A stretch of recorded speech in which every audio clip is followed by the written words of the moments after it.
सद्गुरु सच्चिदानंद गुरु सच्चिदानंद सच्चिदानंद गुरु सच्चिदानंद सच्चिदानंद गुरु सच्चिदानंद सच्चिदानंद गुरु सच्चिदानंद सच्चिदानंद गुरु सच्चिदानंद ओम गुरु श्री गुरु गजानन सद्गुरु ओम गुरु श्री गुरु गजानन सद्गुरु सच्चिदानंद गुरु सच्चिदानंद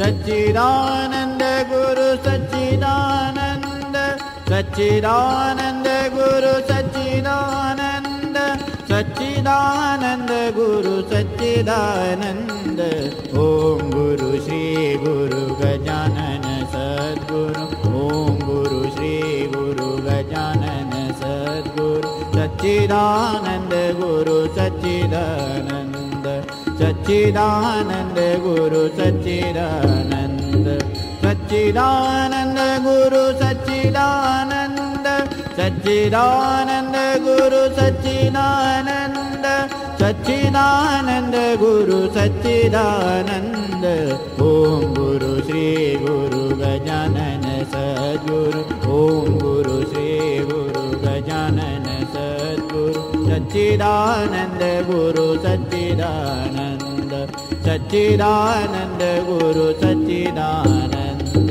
सच्चिदानंद गुरु सच्चिदानंद ओम गुरु श्री गुरु गजानन सद्गुरु ओम गुरु श्री गुरु गजानन सद्गुरु सच्चिदानंद गुरु सच्चिदानंद सच्चिदानंद गुरु सच्चिदानंद सच्चिदानंद गुरु सच्चिदानंद सच्चिदानंद गुरु सच्चिदानंद सच्चिदानंद गुरु सच्चिदानंद ओम गुरु श्री गुरु गजानन सद्गुरु ओम गुरु श्री गुरु गजानन सद्गुरु सच्चिदानंद गुरु सच्चिदानंद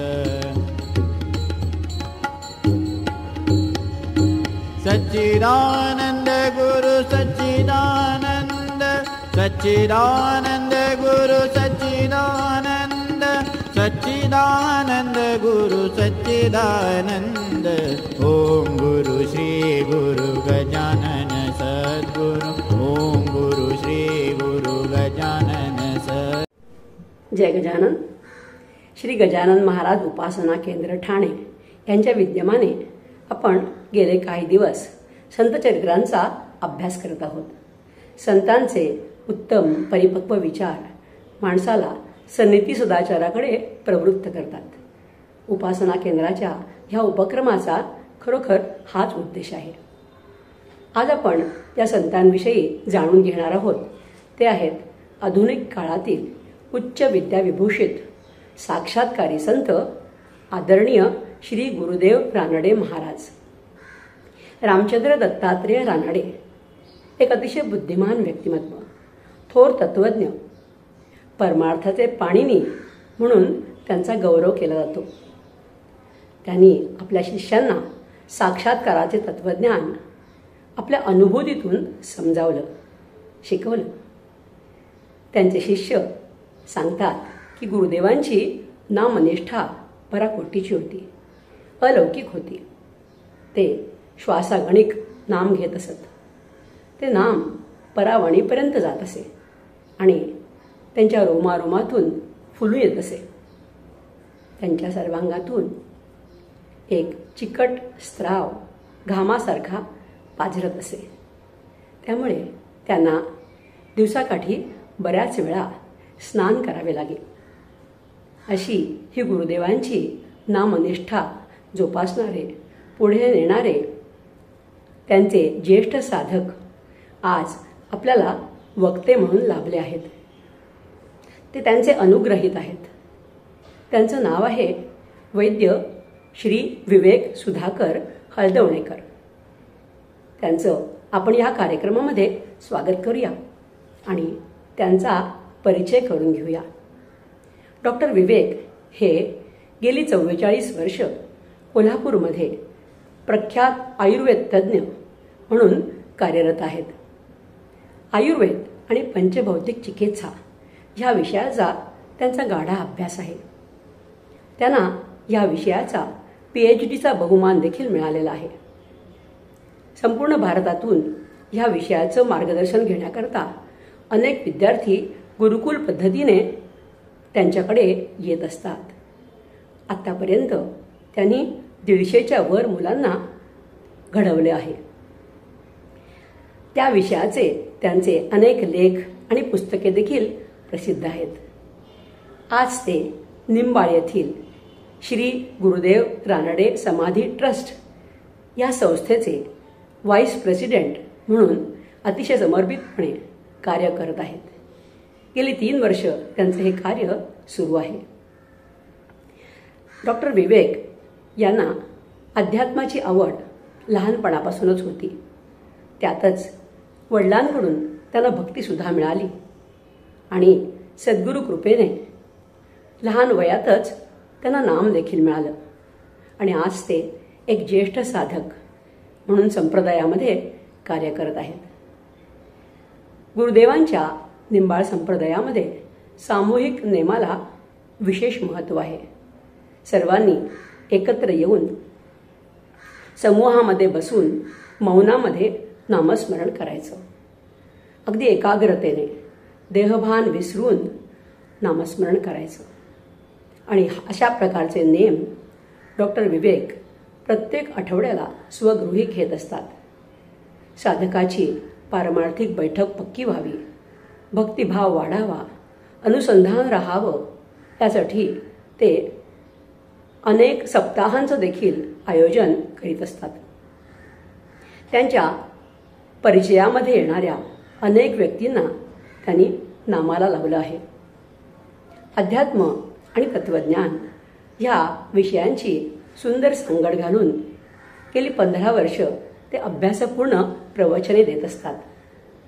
नवीन पिढीला परमार्थाचं ज्ञान व्हावं आणि त्यांचा जीवनाकडे बघण्याचा दृष्टिकोन बदलावा यासाठी ते तळमळीने प्रयत्न करतात. ह्या त्यांच्या कार्यामुळे गुरुदेवांचे नातू श्री दीपक आपटे यांनी डॉक्टर विवेक यांच्यावर एक अतिशय महत्त्वाची कामगिरी सोपवली आहे.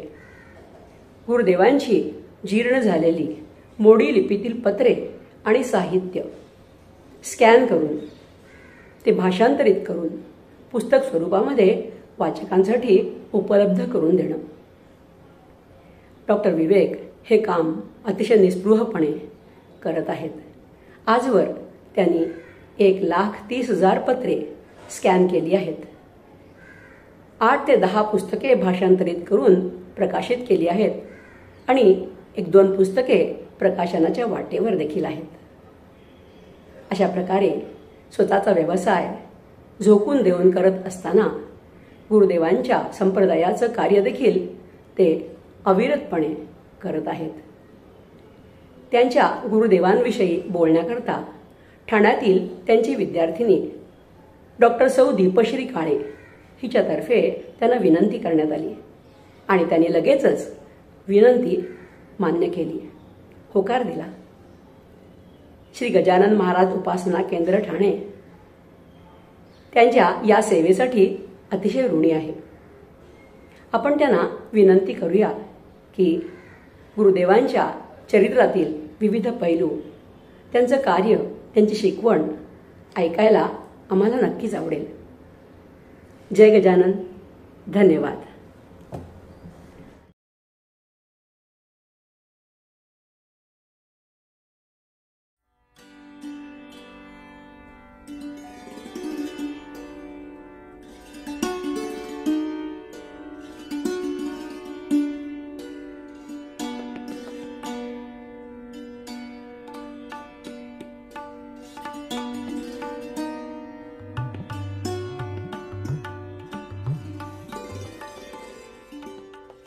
ब्रह्मानंदं परमसुखदं केवलं ज्ञानमूर्तिं द्वन्द्वातीतं गगनसदृशं तत्त्वस्यादिलक्ष्यम् एकं नित्यं विमलमचलं सर्वधी साक्षिभूतं भावातीतं त्रिगुणरहितं सद्गुरुं तं नमामि।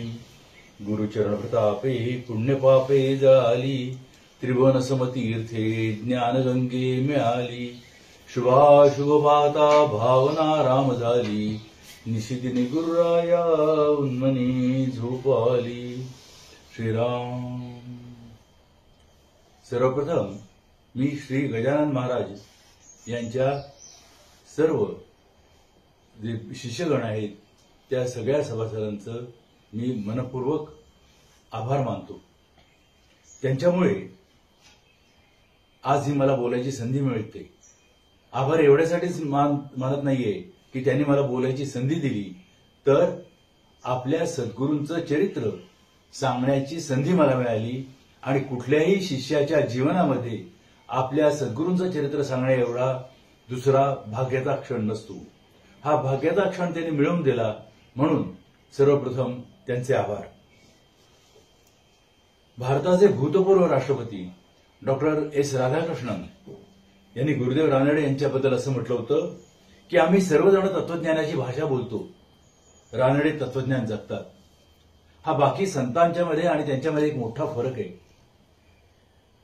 एकदा श्री गुरुदेवांना एकाने विचारलं होतं की तुमचं तत्वज्ञान काय आहे। गुरुदेवांनी फार मार्मिक उत्तर दिलं होतं। ते म्हणाले, सकाळी उठल्यापासून रात्री झोपेपर्यंत मी काय करतो ते बघा, म्हणजे माझं तत्वज्ञान हे काय आहे हे तुम्हाला कळेल। कारण नामाशिवाय त्यात दुसरं काहीच नव्हतं, ईश्वराधिष्ठित होतं। सकाळी उठल्यापासून रात्री झोपेपर्यंत सर्व जे काय होतं, ईश्वर हा त्यांच्या संपूर्ण जीवनाचा केंद्रबिंदू होता, त्यातच त्यांचं तत्वज्ञान कळत होतं। गुरुदेव एक क्षणही देवाचा विचार न करता घालवत होते, एकही क्षण, आणि तेच त्यांचं जीवन होतं। म्हणजे रेल्वेच्या एखाद्या विश्रामस्थानात जरी बसले तरी तेवढ्या काळात ते काही ना काहीतरी एखादा ग्रंथ शेजारच्या माणसाला वाचायला लावायचे, नामस्मरण करायचे, इतकं त्यांचं जीवन हे ईश्वरमय होतं। वास्तविक पाहता गुरुदेवांचं जर चरित्र बघायचं म्हटलं आपण, तर त्यांचं पारमार्थिक जीवन हेच खरं जीवन असं होतं। लौकिक जीवन हे वेगळं, परंतु प्रत्येक संताला हे लौकिक जीवन हे थोडंफार असतंच। म्हणून आपण त्यांच्या लौकिक चरित्राचा पण थोडासा भाग बघू आणि मग त्यांचं पारमार्थिक जीवन काय होतं तेही बघू। परंतु एक सांगतो की गुरुदेवांचं लौकिक चरित्र सुद्धा अलौकिक होतं, लौकिक जीवन सुद्धा अलौकिक होतं। इतकं त्यांचं त्या क्षेत्रामध्ये सुद्धा ते उभयमेव सम्राट होते। ते त्यांचं पूर्ण नाव हे रामचंद्र दत्तात्रय रानडे। 3 जुलै 1886 ला जमखंडी गावामध्ये त्यांचा जन्म झाला।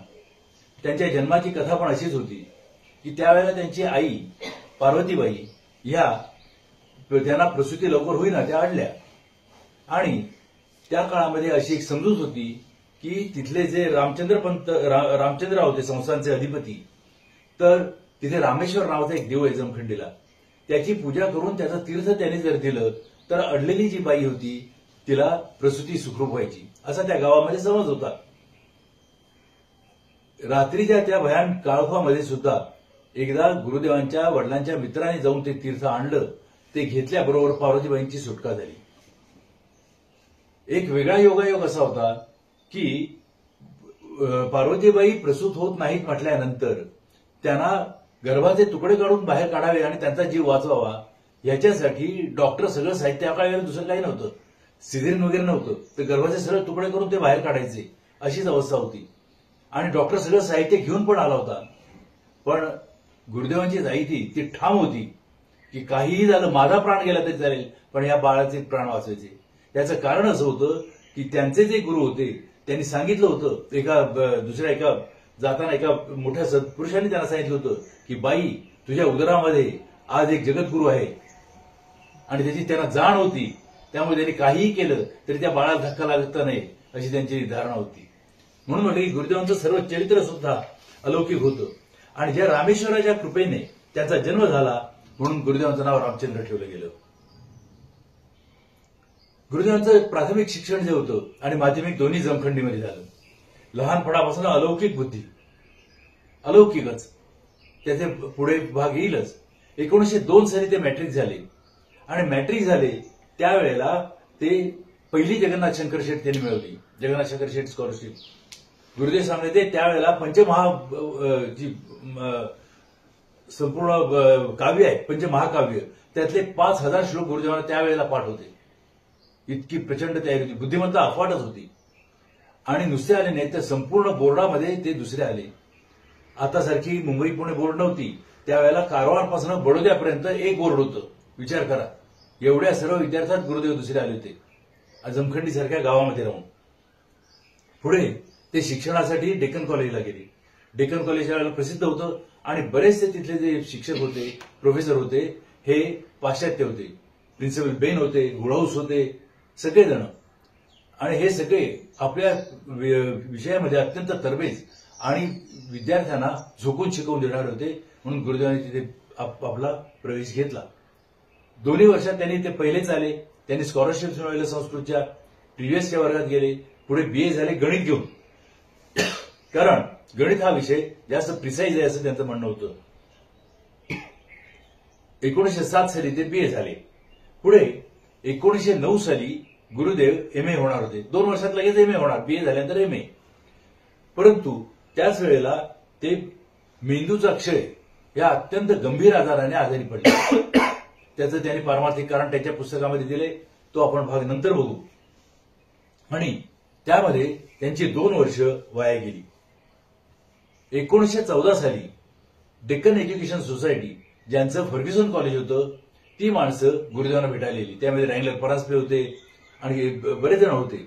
आणि त्यांनी गुरुदेवांना सांगितलं की तुम्ही MA नाही झालात तरी चालेल, पण आमच्याकडे प्रोफेसर म्हणून या. म्हणजे बघा, BA झालेल्या माणसाला प्रोफेसर म्हणून फर्ग्युसन कॉलेजला बोलवत होते.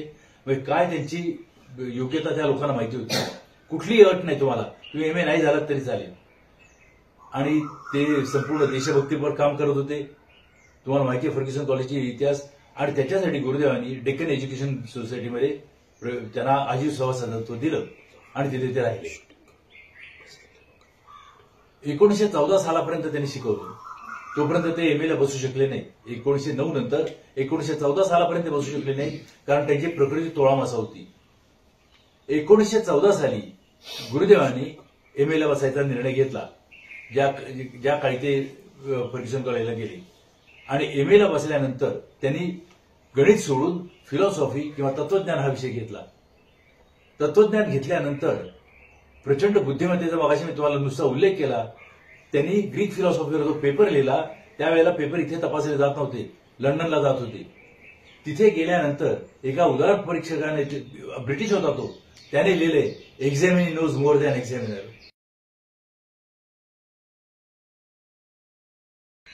जगामध्ये असा असणारा हा एकमेव पेपर होता.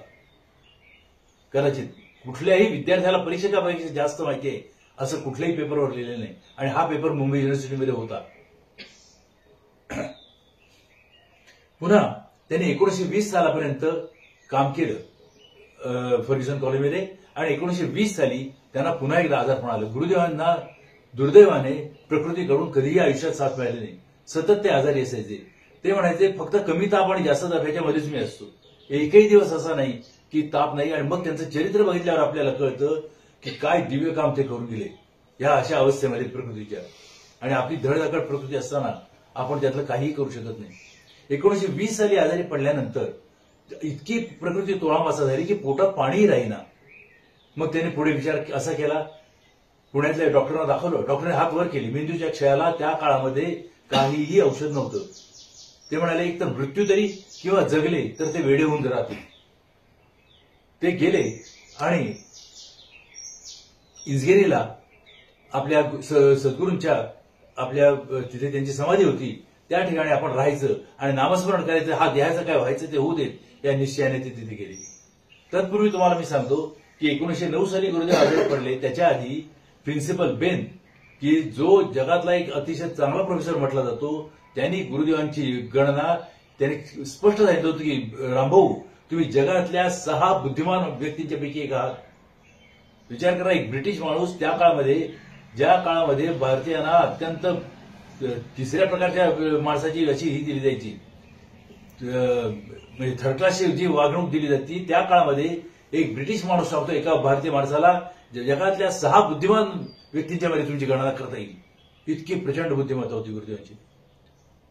एक जाता उदाहरण सांगतो की एका रात्रीमध्ये साधारणतः त्यांची 20 पुस्तकं वाचून व्हायची.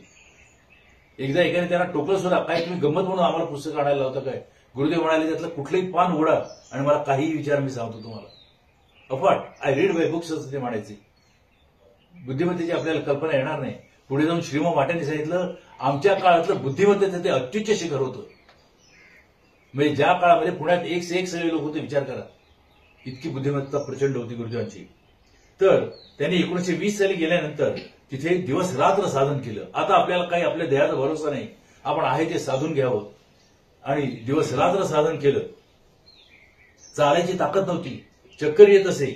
आणि या अवस्थेमध्ये मात्र त्यांनी परमार्थाचं शिखर गाठलं. त्यांना एक असा अत्युच्च अनुभव आला की त्यामुळे त्यांना कळालं की आपण जीवनमुक्त झालो. त्यावेळेला गुरुदेवांनी उद्गार असे काढले की माझ्यापुरता परमार्थ झाला, आता महाराजांच्या इच्छेने या देहाचं काय व्हायचं ते होऊ दे. याचा अर्थ असा की मी जीवनमुक्त झालो, आता मला पुन्हा जन्म नाही. काय साधन केलं असेल बा, दिवस नाही रात्र नाही. आणि देहाच्या अशा अवस्थेत ज्या वेळेला पोटात पाणी जात नव्हतं, इतकं साधन त्यांनी केलं. आणि फक्त 1920 साली म्हणजे जन्माला आल्यापासून 34व्या वर्षी त्यांनी आपलं पूर्णत्व गाठून घेतलं. त्यानंतर गुरुदेव 1957 सालापर्यंत त्या देहात होते. विचार करा, पुढच्या 37 वर्षामध्ये ते परमार्थाच्या आणि आपल्या आत्मज्ञानाच्या कुठल्या अवस्थेत तरंगत असेल, काय अनुभव घेतले असेल पुढच्या 37 वर्षात.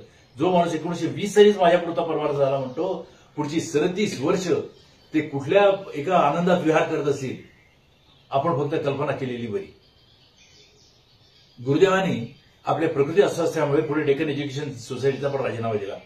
आणि ईश्वराविषयी त्यांना तात्विकदृष्ट्या विचार करायचा आहे, त्यांच्यासाठी त्यांनी एक सोसायटी काढली. त्याला academy of philosophy and religion असं नाव दिलं. आणि त्याचं कार्य ते बघायला लागले निंबाळमधून. निंबाळात त्याने तोपर्यंत घर बांधलं होतं. 1926 साली गुरुदेवांचा कन्स्ट्रक्टिव्ह सर्वे ऑफ उपनिषदिक फिलॉसॉफी किंवा उपनिषद रहस्य नावाचा एक ग्रंथ त्यांनी लिहिला होता. उपनिषदांचा अभ्यास फार आधीपासून करत होते, त्याची आठवण मी नंतर सांगेन. आणि इंग्रजी भाषा जाणणाऱ्या सर्व जे तत्वज्ञानी होते त्यांच्यामध्ये गुरुदेव अक्षरशः ओव्हरनाईट म्हणतात तसं एका रात्री जगप्रसिद्ध झाले. त्यांच्यावरती त्यांचे अभिप्राय जर वाचले तर कळतं की ह्या लोकांना गुरुदेवांचं काय महत्व कळलं होतं ते. प्रसिद्ध जर्मन संस्कृत पंडित होते, प्रसिद्ध जर्मन संस्कृत पंडित गार म्हणून. त्यांनी सांगितलं गुरुदेव कन्स्ट्रक्टिव्ह सर्वे ऑफ उपनिषदिक फिलॉसॉफी हे तुमचं चिरंतन स्मारक राहील. इतका उत्कृष्ट ग्रंथ इंग्रजी वाङ्मयात झालेलं नाही असे त्याच्याबद्दलचं हे होतं, मत होतं. जगातल्या सर्व तत्वज्ञानांनी त्याच्यावर पूर्ण पुस्तकच आहे. तर काय काय त्यांच्यावर लिहिलंय ते. पुढे हा ग्रंथाचं ज्याला आपण वेगळे रिपल्केशन्स म्हणतो ती अशी झाली की बनारस विद्यापीठामध्ये त्यावेळेला कुलगुरू पदावर डॉक्टर गंगानाथ झा होते. अतिशय बुद्धिमान माणूस, संत वाङ्मयाचा अभ्यासू, वेदांचा अभ्यासू, संस्कृत अचाट त्याची ही होती मास्टरी. त्यांनी तो ग्रंथ वाचला आणि त्यांनी सांगितलं गुरुदेवांना की तुम्ही आमच्याकडे प्रोफेसर म्हणून यायचं. गुरुदेवांची प्रकृती तुम्हाला सांगितलं की सारखी बिघडत असेल, तोळा मासा होती. त्यामुळे ते म्हणाले मला अलाहाबादची ही मानवेल की नाही माहिती नाही हवा, मी कसा येऊ. तर ते म्हणाले तुम्ही काहीही करा. शेवटी त्यांच्यात बराच पत्रव्यवहार झाला आणि शेवटी गंगानाथ झानी त्यांना लिहिलंय. त्यावर गुरुदेवांची आपल्याला योग्यता कळते. गंगानाथ झानी काय लिहिलंय बघा. आपल्यासारख्या कर्तबगार आणि यशस्वी प्राध्यापकाला मी जर अलाहाबाद विद्यापीठात प्राध्यापक म्हणून आणू शकलो तर कुलगुरू पदावरून केलेली ती माझी सर्वाधिक मोलाची कामगिरी होईल. हे लिहिण्याची आवश्यकता नाही. कृपया माझी निराशा करून, हे शेवटचं पत्र त्यांनी लिहिलं कंटाळून शेवटी की ते गुरुदेव येत नाहीत म्हटल्यानंतर, कृपया माझी निराशा करू नये आपला स्नेहांकित सर गंगानाथ झा. म्हणजे एवढ्या कमी वयामध्ये मी तुम्हाला प्रोफेसर म्हणून माझ्या विद्यापीठात आणू इच्छितो, तर बघा काय असेल. त्यांची योग्यता त्यांना कळाली. आणि शेवटी मग गुरुदेव गेले. 1 डिसेंबर 1927 रोजी गुरुदेवांनी अलाहाबाद विद्यापीठामध्ये प्रवेश केला आणि तिथे ते प्रोफेसर म्हणून राहिले. तिथे त्याने 1920 पुढे 20 वर्ष सतत प्राध्यापकी केली. एक से एक विद्यार्थी तयार केले. गुरुदेव तिथे शिकवायला गेले म्हणून असंख्य भारतातल्या असंख्य ठिकाणच्या लोकांनी तिथे ऍडमिशन घेतलेले. आपल्याला माहिती असेल आपले जे राष्ट्रपती होते शर्माजी हे गुरुदेवांचे विद्यार्थी. जे थोडं राष्ट्रपती आणि उपराष्ट्रपतीपैकी बरेचसे हे गुरुदेवांचे विद्यार्थी होते. इतके विद्यार्थी गुरुदेवांनी तयार केले आणि आजही तुम्ही अलाहाबाद विद्यापीठात गेलात तर ते सांगतात की त्यांच्या पुण्याने आजही ते इतके फिलॉसॉफीला विद्यार्थी दुसऱ्या कुठल्या विद्यापीठात नाहीये. पुढे ते त्या फिलॉसॉफीचे ते डीनही होते त्या ह्याचे आणि शेवटी ऍक्टिंग व्हाईस चान्सेलर म्हणून ते रिटायर झाले 1946 साली. पुढे संस्थेने त्यांना सोडलं नाही. ते म्हणाले तुम्हाला आम्ही प्रोफेसर एमेरिटस किंवा मानद प्राध्यापक म्हणून आम्ही तुम्हाला पुन्हा बोलवतोय. आणि गुरुदेव आमचे 1947 पर्यंत ते राहिले. 1947ला जी सर्वात हायएस्ट डिग्री आहे डीलिट ती त्यांना दिली. त्याच वर्षी पंडित नेहरूंना आणि गुरुदेवांना एका वेळेला मिळाली ती डिग्री. सरोजिनी नायडू त्याच्या प्रमुख होत्या. त्यांच्या हस्ते त्यांना दिली. गुरुदेव तीही टेबलावर विसरून आले. त्यावेळेला सरोजिनी नायडू त्यांना मजेने म्हणाल्या Rambhau you are in real sense you are professor. तुम्ही तुमची डिग्री पण विसरलाय आणि तुम्ही खरे तत्वज्ञ आहात. तुम्ही खरे तत्वज्ञ आहात. तुमची डिग्री विसरून आले. त्यांना या डिग्रीचं काही महत्व राहिलं नव्हतं. इतक्या ते उच्च पातळीवर होते ते. आता गुरुदेवाने जी पुस्तकं लिहिली आता आपण बघितलं की त्यांनी constructive study of Upanishad philosophy लिहिली आणि त्यांचा मराठी वाङ्मयाचा जो अभ्यास होता तो फार सुरुवातीपासून चालू होता. तुकाराम ज्ञानदेव यांचे वेगवेगळे ग्रंथ वाचून त्याचे उतारे ते काढत होते आणि त्याच्या साहाय्याने त्यांनी 4 वचनामृत प्रसिद्ध केली. तुकाराम वचनामृत, रामदास वचनामृत, ज्ञानेश्वर वचनामृत आणि संत वचनामृत. पुढे त्यांच्या लक्षात आलं की एकनाथ महाराजांच्यावर एक स्वतंत्र वचनामृत करायला पाहिजे म्हणून एकनाथ वचनामृत हे 5वं वचनामृत त्यांनी पुढे केलं आणि ह्या 4 वचनामृतांच्या साहाय्याने त्यांनी मराठी संत वाङ्मयातील साक्षात्कार मार्ग हे एक अत्यंत अप्रतिम पुस्तक लिहिले. गुरुदेव म्हणायचे केवळ परमार्थासाठीच ज्यांना वाचन करायचे फक्त परमार्थ वाचायचे लिटररी नाही किंवा साहित्य म्हणून नव्हे तर त्यांच्यासाठी ही 4 वचनामृत फक्त पुरेशी आहे इतकी त्यांना खात्री होती. त्याची सर्वांना मी विनंती करीन की कमीत कमी तुम्ही त्याची जी त्यांनी प्रस्तावना लिहिलेली आहे ती प्रस्तावना वाचली तरी खरा परमार्थ मार्ग म्हणजे काय आहे हे प्रत्येकाला कळायला मदत होईल. गुरुदेवांचा आता सांगितलं उपनिषदांचा अभ्यास पण अनेक वर्ष चालू होता. या उपनिषदावर आळंदी येथे त्यांनी एक प्रवचन दिलं होतं उपनिषदातील साक्षात्कार म्हणून. त्यावेळेला अध्वर्यू या संपूर्ण वारकरी संप्रदायाचे जोग महाराज नंतर लरा पांगारकर सगळेजण उपस्थित होते आणि गुरुदेवाने ते लेक्चर दिलं. ते लेक्चर दिल्यानंतर हरिभक्त पारायण जोगबाबांचा अभिप्राय त्याच्यावर काय आहे तो बघा म्हणजे कळेल की केवढी तयारी होती गुरुदेवांची. ते म्हणतात रामभाऊ उपनिषदे आजपर्यंत अनेक वेळा वाचली अनेकांकडून ऐकली पण तुम्ही आज जे काही सांगितलं ना ते औरच फार आनंद झाला. औरच म्हणजे काय आजपर्यंत उपनिषदांचा अर्थ साक्षात्कार परत कुणीही लावलेला नव्हता. गुरुदेवांनी पहिल्यांदा उपनिषदातील साक्षात्कार असा तिथे विषय सांगितला आणि उपनिषदामध्ये साक्षात्कार कसा आहे ते सांगितलं आणि म्हणून जो बाबा खुश झाले की त्याचा साक्षात्कार परत अर्थ गुरुदेवांनी सांगितला. 1956 साली गुरुदेव अलाहाबादला राहायला गेले. ते म्हणाले ज्या भागात आपण राहतो त्या भाषेचं सुद्धा आपल्यावर ऋण आहे आणि ते ऋण फेडण्यासाठी हिंदी संत वाङ्मयातील वेगवेगळ्या संतांची त्यांनी वचने एकत्र केली, दोहे एकत्र केले कबीर वगैरे सगळ्यांचे आणि त्याच्यावर हिंदी संत वाङ्मयातील परमार्थ मार्ग नावाचा एक सुंदर ग्रंथ लिहिला. एकदा प्रोफेसर देवीप्रसाद शुक्ला तिथे बसलेले होते. त्यांना एकाने विचारलं की रामभाऊ रानडेंनी आपलं आत्मचरित्र लिहिलं नाही कसं आहे हे कसं काय. त्यावेळेला ते पुस्तक हिंदी संत वाङ्मयातील परमार्थ मार्ग दाखवून गुरुदेव ते म्हणाले देवीप्रसाद शुक्ला यात फक्त ऑथरचं नाव घातलं की झालं हे त्यांचं चरित्र आहे. गुरुदेवांनी 2 प्रसंगी असं सांगितलं होतं की ज्याचा मला अनुभव आलेला नाही उपनिषद रहस्य झाल्यानंतर ज्याचा मला अनुभव आलेला नाही असा एकही शब्द मी त्यात लिहिलेला नाही. प्रत्येक अनुभव त्यात जे लिहिलेत गुरुदेवांनी ते त्यांचे स्वतःचे आहेत पण ते म्हणायचे I make other speak for me. मी दुसऱ्यांच्या तोंडून माझे विचार बदलतो डायरेक्ट लिहित नाही. Those who can read in between the lines they can understand. पुढे गुरुदेवांनी महात्मा गांधी व हिंदी संत यांची आध्यात्मिक जीवनासंबंधीची संकल्पना हा ग्रंथ लिहिला आणि त्यांच्या निर्याणानंतर त्यांचा आणखी एक जगप्रसिद्ध म्हणून आपण ज्याला असा एक ग्रंथ प्रसिद्ध झाला तो म्हणजे भगवद्गीता साक्षात्काराचे तत्वज्ञान. ते एसीसी झाल्यापासून भगवद्गीतेचा अभ्यास करत होते आणि ग्रंथ प्रसिद्ध झाला. त्यांच्या निर्याणानंतर जाण्यापूर्वी 1 आठवडा त्यांनी त्याच्या पानाचं शेवटचं करेक्शन केले. म्हणजे किती भगवद्गीतेचा अभ्यास केला असेल बघा. आणि भगवद्गीतेतील साक्षात्कारपर जे तत्वज्ञान आहे तेच त्यांनी सांगितलं. साक्षात्कारपर अर्थ फक्त गुरुदेवांनी केलाय. तर तो त्यांनी सांगितला आणि ते म्हणायचे Gita is very much in my blood. Gita माझ्या रक्तात आहे इतकं त्यांना गीतेबद्दल ते होतं. आणि जसं त्यांनी हिंदी भाषेचं एक आंध्रुणने फेडणं म्हणतात त्याला, ऋण असतं आपल्यावर, त्यातनं मुक्त होणं. तसंच त्यांच्या गुरूंची भाषा ही कन्नड होती.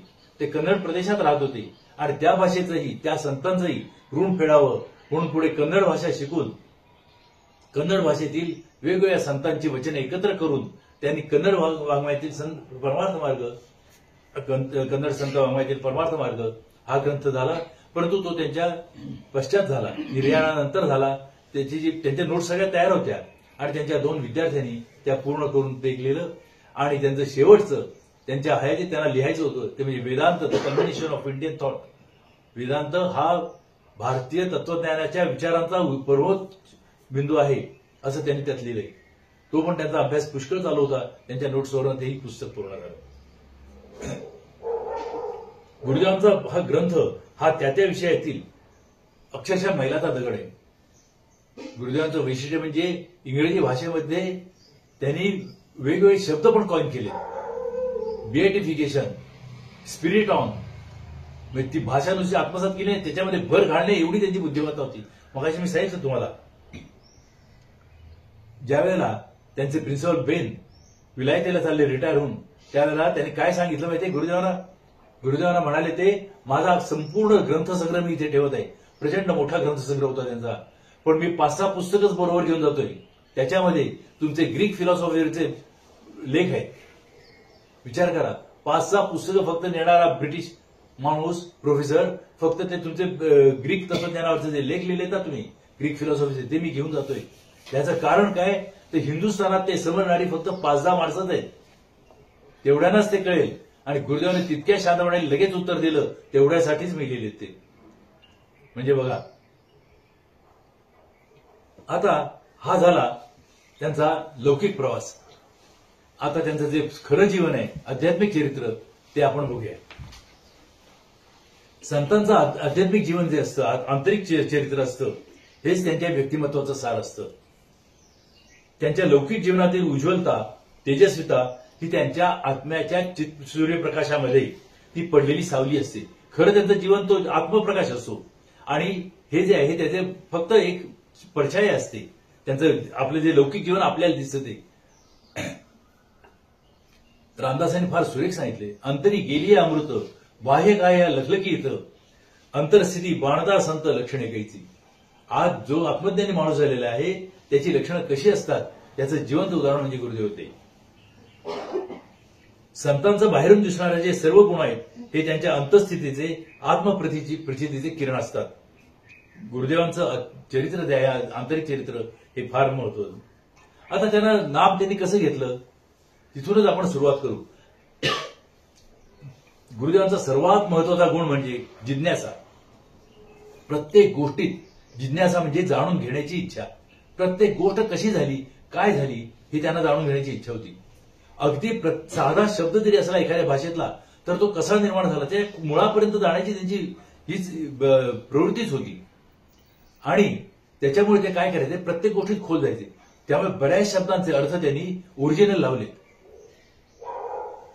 फार मोठा विषय येतो, एका तासात ते आवरणार नाही, त्याच्यावर मी कधीतरी सांगेन. पण प्रत्येक गोष्टीच्या मुळाखाली मुळापर्यंत जायचं ही त्यांची वृत्ती होती. मुळापासून गुरुदेव भाविक, सात्विक, सत्वगुणी आणि काहीसे भोळे होते, अगदी साधे होते. त्यामुळे त्याला काही वेळेला शिक्षा पण भोगावी लागली अतिशय साधेपणामुळे. आणि परमार्थाचा त्यांचा खरा जो योग आला तो 1901 साली. त्यांचे एक मित्र होते कल्लू भोकरे म्हणून, बालसुलभ, खेळायचे इकडे तिकडे. आणि त्यांना माहिती होतं की भाऊसाहेब महाराज उमदीकर हे जमखंडीला येतात आणि कल्लू भोकरेंनी त्यांच्यापेक्षा थोडे वयाने जास्त होते ते, त्यांनी त्यांच्याकडून नाम घेतलं होतं. आणि नाम घेतल्यानंतर नामस्मरण करायला लागल्यानंतर थोड्या काळामध्येच त्यांना प्रचिती दिसायला लागली. एकदा दोघं जण बालमित्र संध्याकाळच्या वेळेला गप्पा मारत बसले होते एका कट्ट्यावर. त्यावेळेला कल्लू भोकरे त्यांना म्हणाले, अरे रामू, त्या चंद्रावर सुद्धा मला माझी प्रचिती दिसते की रे. गुरुदेवांची जिज्ञासा जागृत झाली, हे काय असेल. त्याच वेळेला दुसरी एक घटना अशी झाली की जमखंडीमध्ये विष्णुवरची निंबर्गी म्हणून एक फार थोर साधक होते. त्यावेळेला अशी तिथे लोकांच्या मध्ये चर्चा व्हायची की त्यांना दिवसा चांदण आणि तारे दिसतात. तुम्हाला सांगितलं की गुरुदेव अत्यंत जिज्ञासू होते, हे काय असेल, असं कसं असू शकेल. म्हणून त्याच्या मुळाशी जायला त्यांनी सुरुवात केली. त्यावेळेला जे भाऊसाहेब महाराज उमदीकर येत असत जमखंडीला, तिथे 8 दिवस दिवाळीच्या सुमाराला मोठा उत्सव व्हायचा. तर गुरुदेव भजनाला जायचे. त्यांच्या मनामध्ये परमार्थाबद्दल उत्सुकता उत्पन्न झाली आणि 1901 सालच्या वैकुंठ चतुर्दशीच्या दिवशी गुरुदेवांना नाम मिळालं. गुरुदेवांनी नाम घेतलं आणि तिथून त्यांचं नामस्मरण सुरुवात झाली. सुरुवातीला त्यांचं नामस्मरण सर्वसामान्य तुमच्या आमच्यासारखंच होतं. फार अगदी बसून नामस्मरण करणं वगैरे असं काही नव्हतं. पण एके दिवशी महाराज त्यांच्या निरूपणामध्ये सांगून गेले की नेम केला म्हणजे परीक्षा ही उत्तम रीतीने पास होता येते. पुन्हा गुरुदेवांची जिज्ञासा. महाराज म्हणतात ते खरं असेल काय, बघूया आपण परीक्षा द्यायची. म्हणून त्याने असं ठरवलं की त्यांची एसएससीची परीक्षा झालेली होती, तर रोज ते 1 तास नेम करायचे, न चुकता 1 तास नामस्मरण करायचे. आणि पुढे त्यांना ते म्हणाले, मला जर जगन्नाथ शंकर शेठ स्कॉलरशिप मिळाली तर महाराज आणि महाराजांचं नाम खरं. आणि त्यांना जगन्नाथ शंकर शेठ मिळाली.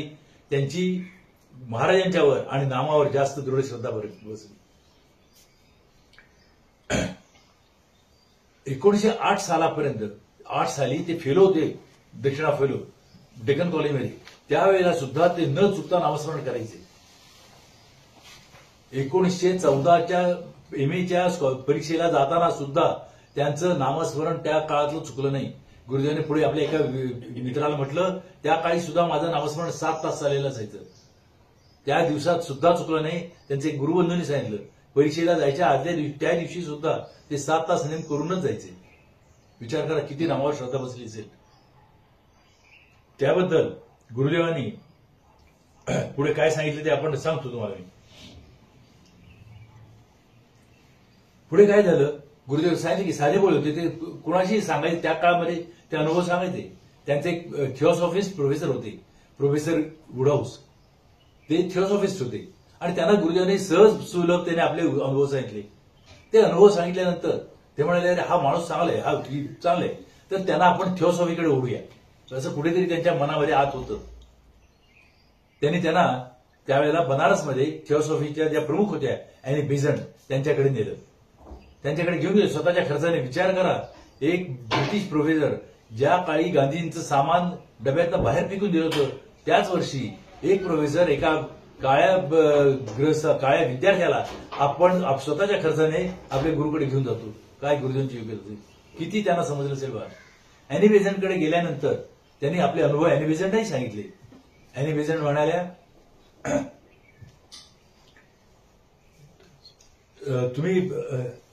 तुमच्यावर गुरुकृपा झाली आहे का, आणि झाली असेल तर तुम्ही तुमच्या सद्गुरूंचा फोटो बरोबर आणलाय का. ते म्हणाले, आणलाय. गुरुदेवांनी नेला होता. गुरुदेवांनी तो फोटो दाखवला. तो बघितल्यावर त्या बाई म्हणाल्या, तुमच्यावर सद्गुरू कृपा, तुम्हाला अधिकारी सद्गुरूंची कृपा लाभली आहे. तुमचे आध्यात्मिक अनुभव चांगले आहेत, सत्वशुद्धी असल्याचे ते लक्षण आहे, असे आश्वासन बेझंटबाईंनी दिले. आणि त्यामुळे गुरुदेवांना फार आनंद झाला. जमखंडीला परत आल्यानंतर त्यांनी महाराजांनी ही सगळी गोष्ट दिली. त्यावेळेला त्यांनी काही पुस्तके दिली होती अॅनी बेझंटने त्यांना वाचायला. आल्यानंतर सगळी हकीकत महाराजांना सांगितली. महाराज म्हणाले, बाईंचा फोटो आणला आहे काय. गुरुदेवांनी आणला होता, तो दाखवला. त्याने बघितल्यावर महाराजांनी सांगितलं, बाईंनी योग केलेला दिसतो. दोन्ही बाजूनी गुरुदेवांना आश्वासन मिळालं. सद्गुरूंनी दुसऱ्याच्या थोरवी आपली महत्व कळवलं, गुरुदेवांना कळवलं. आणि त्या ज्यांनी सांगितलं त्या सुद्धा अधिकारी आहेत हे महाराजांनी सांगितलं. पुढे ती पुस्तकं वाचताना असा एक प्रसंग घडला की ते गुरुदेव बॅनी बेसेंटने दिलेली पुस्तकं वाचवत होते एके दिवशी, इंग्रजी पुस्तकं, आणि महाराज त्याचं भाषांतर सांगत होते. एक प्रसंग असा आला की त्यातल्या रंगाचा क्रम जो आहे, नामस्मरण करताना येणाऱ्या रंगाचा क्रम तो चुकला होता. महाराजांनी तत्काळ सांगितलं इथे रंग चुकलाय, तर हे चुकलाय म्हणून. तर ते म्हणाले तुम्हाला कसं काय कळलं? त्यावेळेला गुरुदेवांना भान आलं आपण इंग्रजीमध्ये वाचतोय आणि महाराजांनी कसं काय सांगितलं? तर ते म्हणाले की अरे ज्यांनी देवाला जाणलं त्याला अशा 56 भाषा येतील, 56 भाषा येतील. आणि मग त्याला महाराजांचं आणखी महत्व कळलं.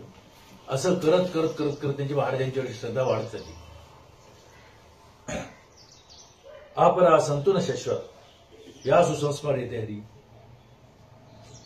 ती एकच कुंतीने जेव्हा मागे सांगितलं श्रीकृष्णाला की तुला काय वर पाहिजे, श्रीकृष्ण म्हणाला तेव्हा तिने सांगितलं देवा माझ्यावरची संकट कधीही दूर होऊ देऊ नकोस, कारण त्यामुळे मला तुझी आठवण राहील. गुरुदेवांचं जीवन हे त्याचं उत्कृष्ट उदाहरण आहे. एक संपलं की दुसरं, दुसरं संपलं की तिसरं, अशी सतत संकट त्यांच्यावर होती. कशाला देवाला विसरतील? 1909 साली जेव्हा आजारी पडले त्यावेळेला त्यांचं तळमळीचं साधन सुरू झालं होतं. त्यावेळी ते डेक्कन कॉलेजला राहायला जाणार होते आणि त्यांचे एक वर्गमित्र होते, ते त्यांना रोज भगवद्गीता वाचून दाखवायचे. वाचता वाचता वाचता 18वा अध्याय आला. 18व्या अध्यायामध्ये एक फार सुंदर श्लोक आहे, मच्चित्त सर्व दुर्गाणी मत्प्रसादात तरीशेसी. ह्या श्लोकापर्यंत तो वाचत आले ते, आणि गुरुदेवांचं संपूर्ण लक्ष त्या एका श्लोकावर खेळलं. त्यामध्ये मच्चित्त सर्व दुर्गाणी, माझ्या ठिकाणी जर तू चित्त जर ठेवलंस तर सर्व हे जे दुर्ग आहेत, जे डोंगर आहेत ते तू पार करशील. मग प्रसादात तरीशेसी, आणि माझ्या प्रसादामुळेच तू तरशील, नाही तर नाही. इतकं श्रीकृष्णाचं आश्वासन त्यांना ते वाचल्यावर त्यांना एकदम स्पार्क झाला. नाही आता ह्याच्या पुढे काही करायचं नाही, आपण फक्त नामस्मरण आणि नामस्मरणच करायचं. आणि भगवानाच्या या प्रतिज्ञेवर त्यांचं लक्ष खिळून राहिलं आणि त्यांनी जोरात आपलं नामस्मरण चालू केलं. नामस्मरण चालू केल्यानंतर त्यांना नादाचा अनुभव यायला लागला. इतका की काही वेळेला शंखाचा आवाज आला. त्याने आईला विचारत होता, अरे देवळात कोणी पूजेला आले का? घंटा वाजते, मला शंखाचा आवाज येतो. आई म्हणाली कुणीच नाही आलेलं. तेव्हा ते गावात राहत होते पुण्याला. त्यांच्या लक्षात आलं की हा नादाचा अनुभव आहे. आणि त्याच वेळेला त्यांच्या हातात आणखी एक पुस्तक आलं, ते म्हणजे श्री शंकराचार्यांचं योग तारावली. त्या योग तारावलीमध्ये एक श्लोक असा आहे की नादानुसंधान नमोस्तु तुभ्यम त्वाम साधनम तत्व पदस्य जाने भवत्प्रसादात पवनेन सार्धम विली येते विष्णुपदे मनोवे. हे नादानुसंधाना तुला माझा नमस्कार असो. नादानुसंधान नाद ऐकायला येणं आणि तो ऐकणं, त्याला नादाचं अनुसंधान म्हणतात. रूपानुसंधान वगैरे जे काही आपल्याला प्रचिती दिसते देवासमोर, नामस्मरण केल्यानंतर देवाचं काही रूप दिसतं त्याच्याकडे सतत बघत राहणं, हा अनुसंधान म्हणतात त्याला. तर हे नादानुसंधाना तुला नमस्कार असतो का? कारण तू विष्णुपदामध्ये विलय होण्याचं तू एक फार मोठं साधन आहे. आणि गुरुदेवांना आणखी आनंद झाला, कारण आणखी त्यांना अनुभव यायला लागले. त्यानंतर पुढे ते महाराजांच्या सान्निध्यात काही काळ राहायला गेले आणि त्यांची जी पहिली सकाम भक्ती होती ती हळूहळू पूर्वी त्यांनी सांगितलं की परीक्षेसाठी नामस्मरण केलं, मग ती निष्काम व्हायला लागली. त्यांचे जसे जसे अनुभव आले तसं लक्षात येतं की आता हे वाक्य याच्यातनं काही मिळवण्यासारखं नाही. आणि त्याबद्दल गुरुदेवाने एक फार सुंदर वाक्य लिहिले जे सर्व साधकांना उपयोगी आहे. ते म्हणतात, नामस्मरण करून साक्षात्कार करून घेणे हे एकच जीवनातील कर्तव्य आहे, असा त्यांनी स्वतः निश्चय केला. स्वतःने बाबासाहेब बेलसेरांना सुद्धा सांगितलं होतं की मी असं ठरवलं की आता नामासाठीच जगायचं, दुसरं काही करायचं नाही. उरलेले जे काय असेल ते फक्त पोटापाण्यावर होतं, बाकी आयुष्य हे फक्त नाम आणि नाम आणि नाम. गुरुदेवांनी जेवढं नामाला महत्व दिलंय, नामावर जेवढं केंद्रित केलंय तेवढं फार कमी ठिकाणी बघायला मिळतं की नामस्मरण आणि नाम. ते म्हणतात भक्ती प्रथम निष्काम होऊ शकत नाही. कुणीही माणूस एकदम निष्काम भक्ती करू शकत नाही. आधी ती सकाम निष्काम अशी दोन्ही असते.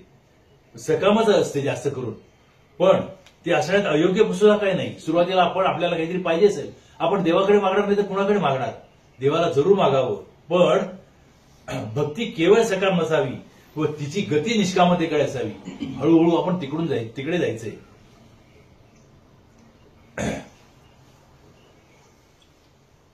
गुरुदेवांचं जर भक्तीचं जर आपण वर्णन बघायला गेलं ना तर त्याला फक्त 2च उदाहरण मिळतात. एक ज्ञानेश्वरांची निवृत्तीनाथांच्या बद्दलची भक्ती आणि एकनाथ महाराजांची जनार्दन स्वामींच्या बद्दलची भक्ती. ज्यांना वाचायचंय त्यांनी 13व्या अध्यायातली ज्ञानेश्वरीतलं भक्तीचं हे वाचावं, आचार्य उपासन, त्याचं जिवंत उदाहरण म्हणजे गुरुदेव होते. गुरुगृहे जे देशी तो देशीची वसे मानसी. दुसरं काही नव्हतंच त्यांना.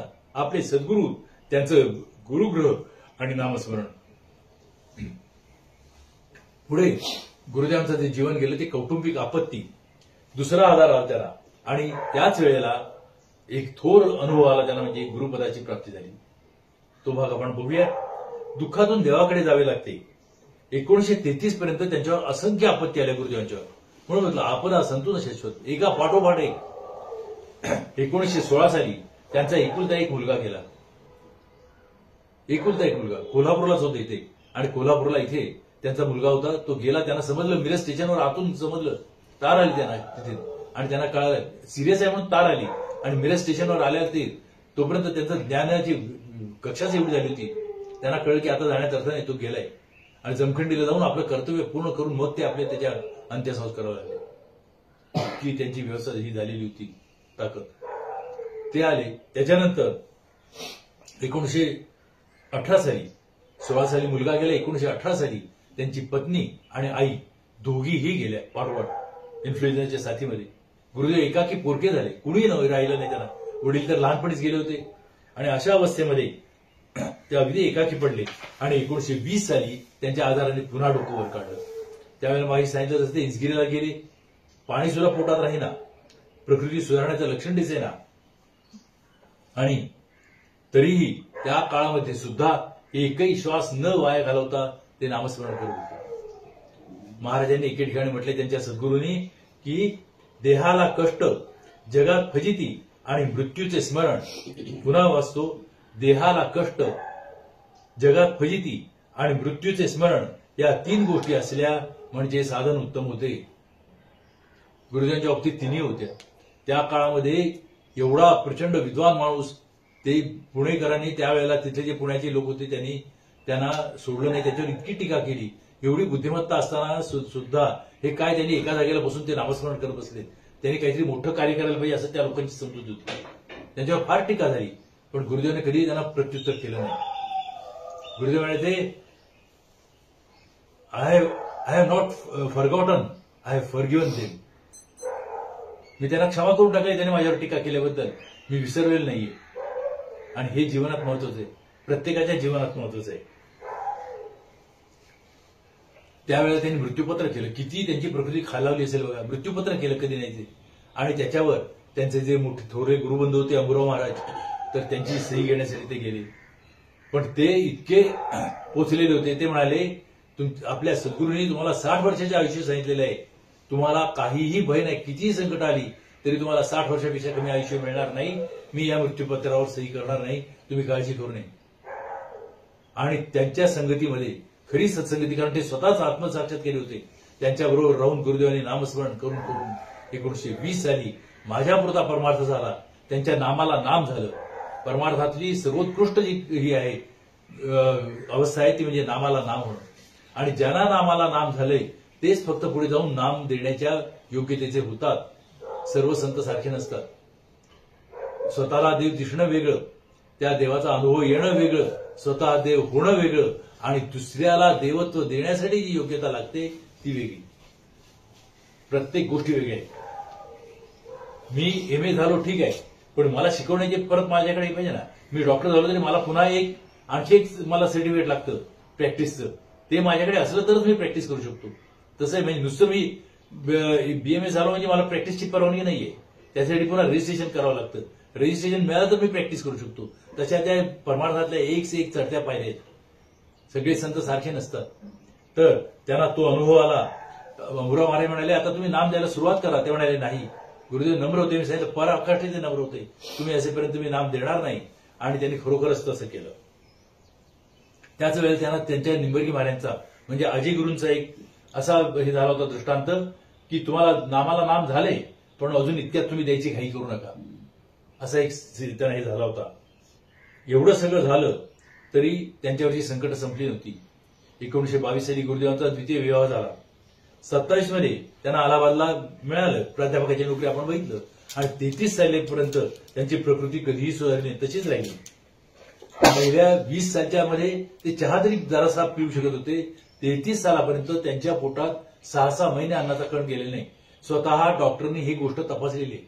6 महिने गुरुदेवांच्या पोटात अन्नाचा कण नव्हता. ते कसे जगत होते ते फक्त ईश्वराला माहिती. ते म्हणायचे there are other sources of energy than food. I can tap them, you can't, असं डॉक्टरांनी त्यांनी उत्तर दिलं होतं. अमृत रसाच्या स्रावामुळे ते जगत होते. त्यांना काहीही दुसरं होतं, अन्नाचा संबंधच नाही त्यांच्याशी. 6 महिने.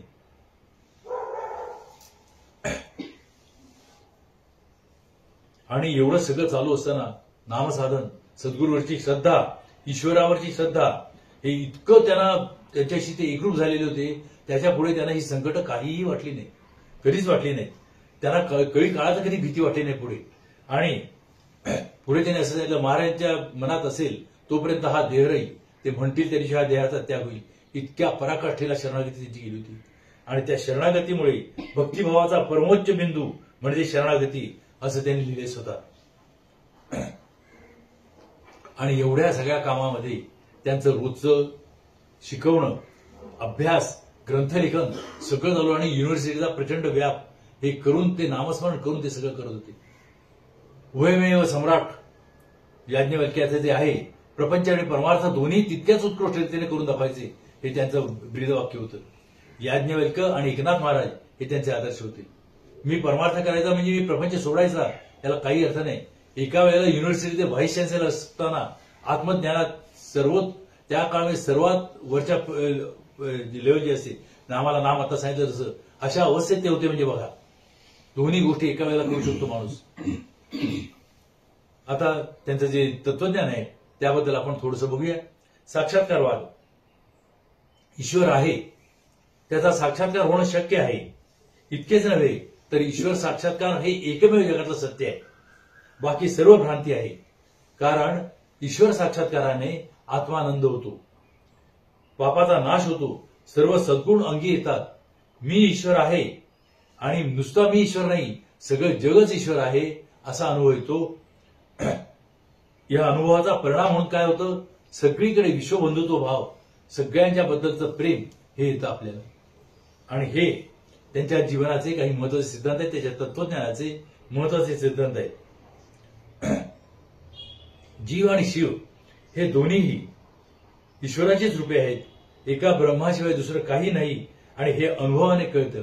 गुरुदेवांचं जे तत्वज्ञान आहे हे प्रॅक्टिकल आहे, प्रत्यक्ष आहे, ऑब्जेक्टिव्ह आहे. तरी त्यामध्ये दुसऱ्याने सांगण्यासारखं किंवा न करण्यासारखं काही नाही. ते म्हणायचे एक शास्त्रीय प्रयोग जसा असतो तसं हे आहे.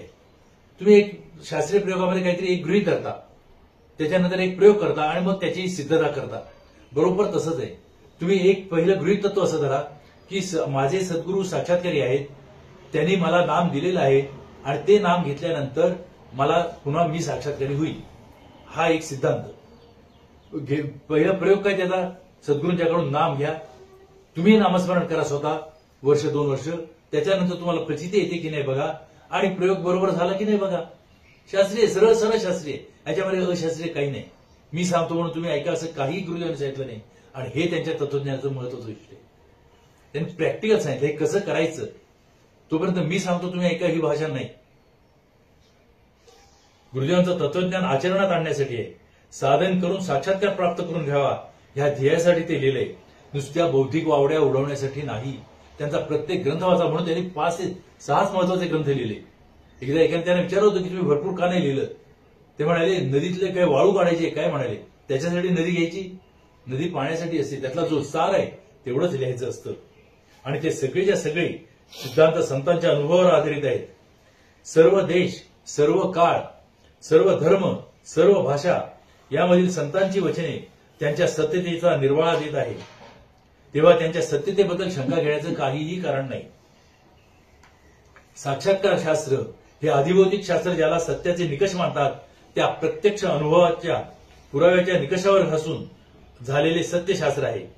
साक्षात्कारातील आत्मानुभवाची शास्त्राला मान्य होणारे आणखी काही प्रमाण आहेत. त्यांनी लिहिले की त्याचा उपनिषदाचा ग्रंथ का प्रसिद्ध झाला, 3500 वर्षाचा सगळा पुरावा काढून दिलेला आहे. त्याच्यामध्ये म्हणाले की देव सत्य आहे ते, आता कुणालाही शंका घेण्याचे काही कारण नाही, इतका त्याने अभ्यास करून त्याच्यावर लिहिलंय.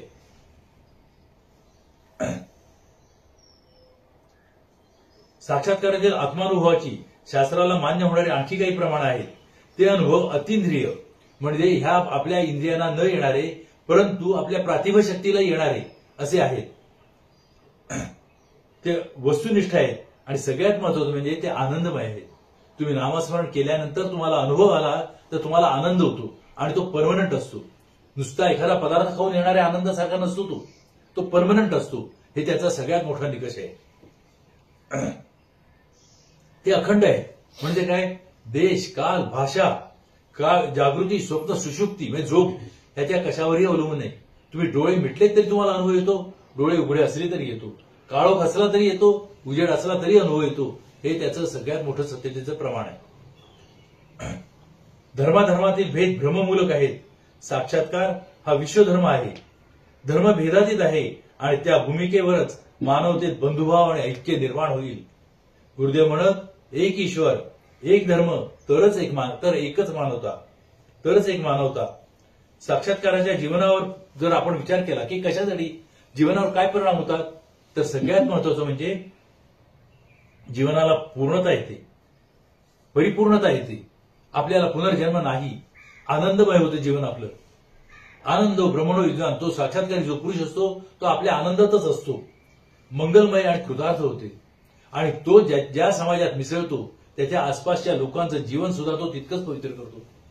कारण खरं पावित्र्य, खरं जीवनाचं सार्थक कशात आहे ते त्याला कळलेलं असतं, म्हणून तो त्या खऱ्या अर्थाने त्याचं सार्थक करतो. हे जीवनाचं खरं सार्थक आहे. आपल्या बुद्धीला पटणारे तर्कमान्य शास्त्र असल्याने त्यांनी आपल्या तत्वज्ञानाला नाव दिलं होतं बुद्धिनिष्ठ साक्षात्कारवाद, म्हणजे रॅशनल मिस्टिसिझम. मगाशी मी सांगितलं की अनेक टर्मिनॉलॉजीज गुरुदेवांनी केल्या, त्यातलं हे की रॅशनल मिस्टिसिझम. आत्मानंद हा साक्षात्काराचा गाभा येईल, तत्वज्ञानाचा उपयोग जाईल. मग तत्वज्ञान कशासाठी? आत्मानंद आहे तर लोकांना परमेश्वराकडे वळवण्यासाठी फक्त आहे. प्रत्यक्ष दर्शन हे फक्त नाम आणि नामस्मरणानेच होईल. साक्षात्कारी पुरुषाकडनं, आत्मज्ञानी पुरुषाकडनं घेतलेल्या नामाचं स्मरण करूनच साक्षात्कार होईल. फक्त साक्षात्कार काय आहे, देव काय आहे, देव आहे की नाही हे कळण्यापुरताच तत्वज्ञानाचा उपयोग आहे. आणि दुसरा त्याचा महत्वाचा भाग म्हणजे त्यांनी जे सांगितलं ते, सुशिक्षित लोकांच्या बुद्धीला एखादी गोष्ट पटवून देईपर्यंत ती ते मान्य करीत नाहीत. त्या काळात सुद्धा करत होते, आजही करत नाही. तेव्हा साक्षात्कार शास्त्र त्यांच्या बुद्धीला पटवून देऊन त्यांना ईश्वर प्रवण करणे हा त्यांच्या ग्रंथलेखनाचा हेतू आहे. आणि दुसरा हेतू काय, तर प्रत्येकाच्या मनामध्ये, अगदी भाविक साधकाच्या मनामध्ये सुद्धा अनेक भ्रामक कल्पना असतात. त्या कल्पना त्याच्यामुळे काय होतं, त्यांना खरा भक्तिमार्ग कळत नाही. त्यांना वाटतं एखाद्या देवाला फेऱ्या मारणं, एखादी पूजा करणं, एखादं व्रतवैकल्य करणं हेच म्हणजेच साक्षात्कार, हेच म्हणजेच परमार्थ, हेच म्हणजेच अध्यात्म. या भ्रामक कल्पना निघून जाव्यात याच्यासाठी. आणि मग ते काय करतात, ते कुठेतरी भरंगळत जातात. सार असार, प्रधान गौण यातील भेद न कळल्याने भलत्याच गोष्टींना महत्व दिलं जातं आणि त्याला ते परमार्थ समजतात. सत्संग, आम्ही बसतो आणि एखादं पुस्तक वाचतो, याने साक्षात्कार होणार नाही. आणि हे सर्व दोष टाळण्याला याचा त्यांच्या ग्रंथांचा उपयोग होतो. त्यांनी केलेली तत्वज्ञानाची व्याख्या ही जगातल्या सर्वोत्कृष्ट व्याख्येपैकी एक आहे. ती मुद्दाम त्यांनी जसं लिहिलंय तसंच वाचून दाखवतो. तत्वज्ञान म्हणजे परमार्थाच्या शेतात भ्रामक कल्पनांची मोकाट जनावरे शिरू नयेत म्हणून त्या भोवती घातलेले कुंपण होय. त्याला तत्वज्ञान म्हणायचं. एवढंच तत्वज्ञान की आपल्याला जे वाटतं की हे म्हणजे तत्वज्ञान, हे म्हणजे परमार्थ, ते नव्हे. हे समजण्यासाठी तत्वज्ञानाचा उपयोग होतो.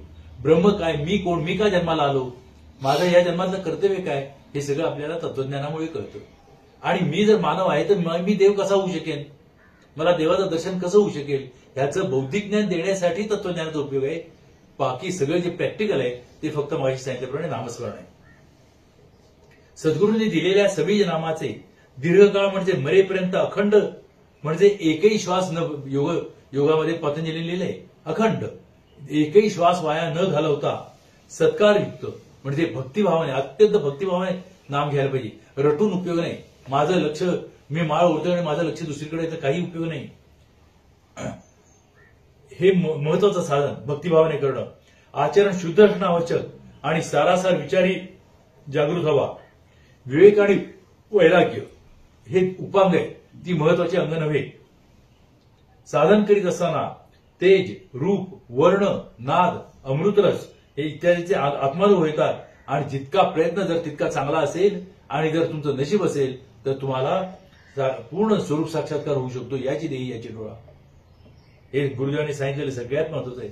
अहम ब्रह्मास्मी, मी ब्रह्म आहेच, हे जग सगळं ब्रह्म आहे. इदम सर्व खलु इदम ब्रह्मम, असे अनुभव पुढे पुढे पुढे जाऊन यायला लागतात आपल्याला. आणि हे सगळं गुरुदेवांनी लिहून ठेवले. प्राध्यापक शंभू तुपळेंनी त्यांना परमार्थाचे पाणिनी म्हटले. परमार्थाचं पाणिनी कशाबद्दल, तर पाणीच्या आधी सुद्धा संस्कृत भाषा होती, पण त्याचं एक विशिष्ट व्यवस्थापन पाणिनीने लावलं. तसंच गुरुदेवांच्या आधी सुद्धा परमार्थ होता, पण इतका अचूक बुद्धिनिष्ठ परमार्थ गुरुदेवांनी लावला म्हणून शंभू तुपळे त्यांना परमार्थाचे पाणिनी असं म्हटले. हे महत्वाचं. अत्यंत शास्त्रशुद्ध पद्धतीने तो विषय त्यांनी मांडलाय. आता कुठलं, बरेच जण बरेच वेगळ्या प्रकारची तत्वज्ञान सांगतात. मग त्याचं तत्वज्ञान चांगलं कुठलं?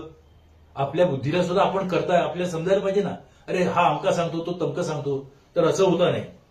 त्यासाठी गुरुदेवांनी एक ज्याला मार्ग दिलाय तुमच्याकडे, तो तुम्ही फक्त लावून बघा. एक दगड दिलाय ह्याचा कसोटीचा, त्याच्यावर सोनं घासून बघा. ते वाक्य काय आहे? The veracity and virility of any metaphysical theory is to be gauged by its power of making life more divine and therefore more worthwhile living.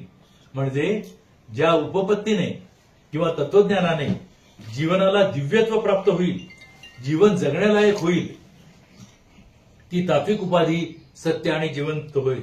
म्हणजे तुम्ही कुठलंही तत्वज्ञान बघा, तुम्हाला जर असं समजलं की त्याच्यामुळे आपलं जीवन उत्कृष्ट होतंय, आपल्या जीवनामध्ये आपली पातळी वाढते, तर ते तत्वज्ञान खरं आहे. हे तुम्ही कुणाचंही तत्वज्ञान वाचा, कुठल्याही तत्वज्ञानाचं तत्वज्ञान वाचा, त्या तत्वज्ञानामध्ये आपल्या जीवनाची पातळी उंचवण्याचं सामर्थ्य आहे का, हा एक फक्त कसोटीचा दगड घासून बघा. म्हणजे तुम्हाला त्या तत्वज्ञानाचं चांगुलपणा किंवा फुलपणा दोन्ही कळेल. आता आपण शेवटच्या भागाकडे येऊया. गुरुदेवांचं चरित्र जे आहे ते एखाद्या कॅरिडोस्कोप सारखं आहे. तो तुम्ही फिरवाल तेवढं इतके पैलू आहेत, एका तासामध्ये हे सगळं सांगणं शक्य नाहीये. परंतु कार्लाइलने जसं म्हटलंय, hero is hero at all times and at all points. Gurudev तसे होते. प्रत्येक ठिकाणी ते जे ज्या क्षेत्रात होते त्या क्षेत्रात उत्कृष्ट विद्यार्थी, उत्कृष्ट शिक्षक, प्राध्यापक उत्कृष्ट, आत्मज्ञानी टोकाचं, ग्रंथलेखन एकदम उत्कृष्ट. ज्या ज्या क्षेत्रात ते गेले त्या त्या क्षेत्रात ते वर होते. पण दुर्दैव असं असतं की prophet is never worshipped in his own time and his own country. त्याची कधीही त्यांच्या काळामध्ये कधीही तुम्हाला कधीही त्यांची पूजा केली जात नाही. भारतीय माणसांनी त्यांच्यावर काय टीका केली हे जाऊ दे. पाश्चात्य लोकांच्या दृष्टिकोनातून गुरुदेव काय होते ते सांगतो आणि थांबतो. एकच उदाहरण देतो. अमेरिकेतील मेटफर्ड युनिव्हर्सिटी आहे, तिथे टफ्ट्स कॉलेजचे प्रोफेसर बी जॉर्ज बर्च म्हणून एक होते. अतिशय जिज्ञासू माणूस. संपूर्ण भारत फिरला. त्याला आत्मज्ञानी लोक बघण्यासाठीच फक्त त्याला यायचं होतं. त्याने कोणीतरी सांगितलं की असे भारतीय लोकांच्या मध्ये आत्मज्ञानी माणसं आहेत म्हणून तो संपूर्ण भारतभर फिरत होता. फिरता फिरता तो माणूस निंबाळा आला. निंबाळा आल्यानंतर त्यांनी गुरुदेवांची भेट घेतली आणि गुरुदेव गेल्यानंतर त्यांच्या पश्चात त्यांनी एक लेख लिहिलाय. त्याचे फक्त एक छोटे 2 परिच्छेद वाचून दाखवतो. म्हणजे पाश्चात्यांच्या दृष्टिकोनातून आणि जगाच्या दृष्टिकोनातून गुरुदेव काय होते ते तुम्हाला कळेल. ते म्हणतात, प्रोफेसर रानाडे यांची आध्यात्मिकता त्यांच्या प्रत्येक दृष्टिक्षेपात, प्रत्येक शब्दात आणि प्रत्येक कृतीत अगदी स्पष्टपणे प्रत्ययासी. संतांसारखे वरवर दिसावे असे सोंग त्यांनी कधी आणले नाहीत आणि त्यांना कधी आणावं लागलं नाही, कारण ते खरोखरीच संत होते.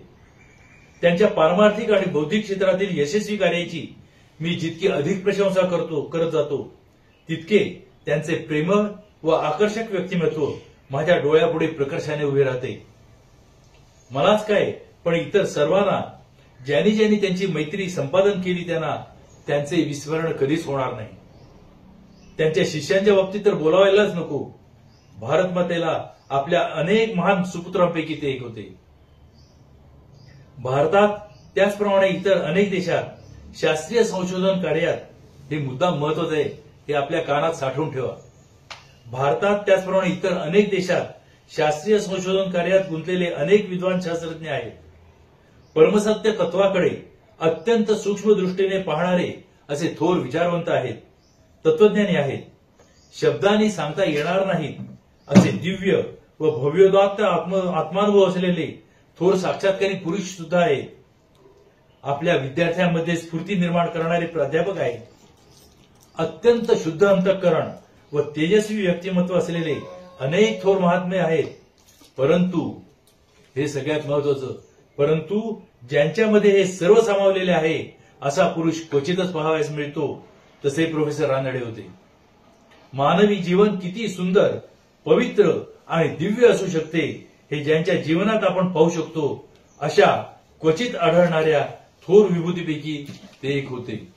आमचे गुरुदेव असे होते. राजा